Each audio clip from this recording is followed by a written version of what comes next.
गुरुवार का दिन आम लोगों के लिए बड़ी राहत लेकर आया। रिजर्व बैंक ने मॉनेटरी पॉलिसी का ऐलान किया।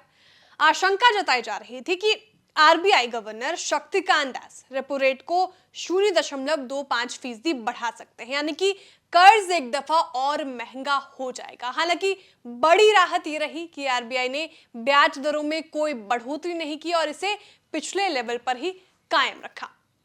इसका मतलब यह है कि बैंक अब कर्ज की दरें नहीं बढ़ाएंगे और आपकी ईएमआई पर भी कोई फर्क नहीं पड़ेगा। इससे पहले 8 फरवरी को रिजर्व बैंक ने रेपो रेट में इजाफा किया था और अभी रेपो रेट 6.5% पर है। बिजमनी के इस एपिसोड में हम बताएंगे कि रिजर्व बैंक के इस फैसले का किन सेक्टरों पर असर पड़ेगा और इन सेक्टरों के शेयरों का क्या हाल है। नमस्कार, आप देख रहे हैं बिजमनी और मैं हूं श्रेया ठाकुर।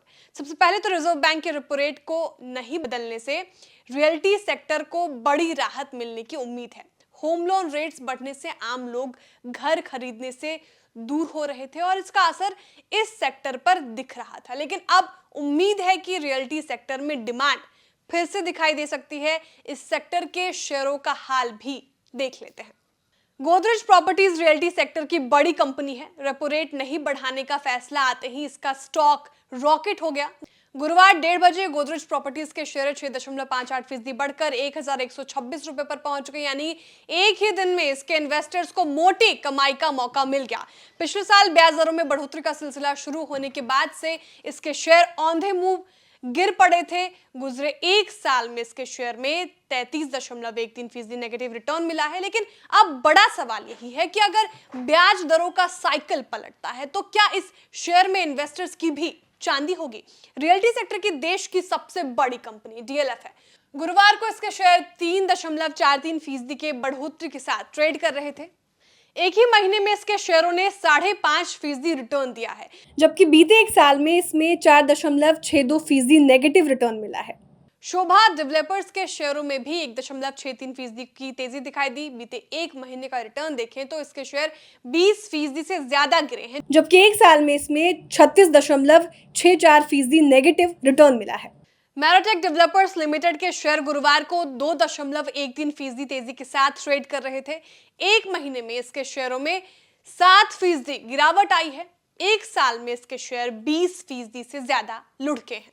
रियलिटी सेक्टर के ज्यादातर शेयर पिछले एक साल से गिरावट का शिकार हैं और इसकी मोटी वजह ब्याज दरों में लगातार बढ़ोतरी होना है।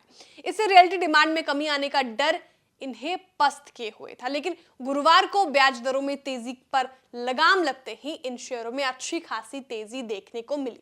रेपो रेट में बदलाव नहीं होने का असर बैंकिंग सेक्टर पर भी पड़ने की उम्मीद है। हालांकि गुरुवार को बैंकिंग स्टॉक्स में मिलाजुला रुख दिखा। एचडीएफसी बैंक के शेयर मामूली बढ़त के साथ ट्रेड कर रहे थे, जबकि स्टेट बैंक के शेयर करीब 1% तेजी में थे। यहाँ चार्ट में इन शेयरों के पिछले एक महीने और एक साल के रिटर्न को भी दिखाया गया है। आईसीआईसीआई बैंक के शेयरों में करीब 1% का नुकसान दिख रहा था। वहीं axis bank, bank of Baroda और पंजाब नेशनल बैंक के शेयर भी हल्की बढ़ोतरी के साथ कारोबार कर रहे थे।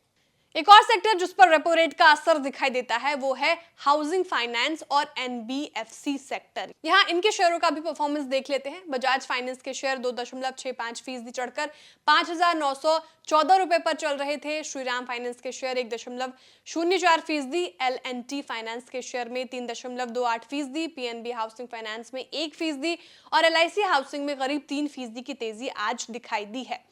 रेपो रेट का असर ऑटो सेक्टर पर भी दिखाई देता है। हालांकि गुरुवार को ऑटो कंपनियों के शेयरों में मिलाजुला रुख दिख रहा था।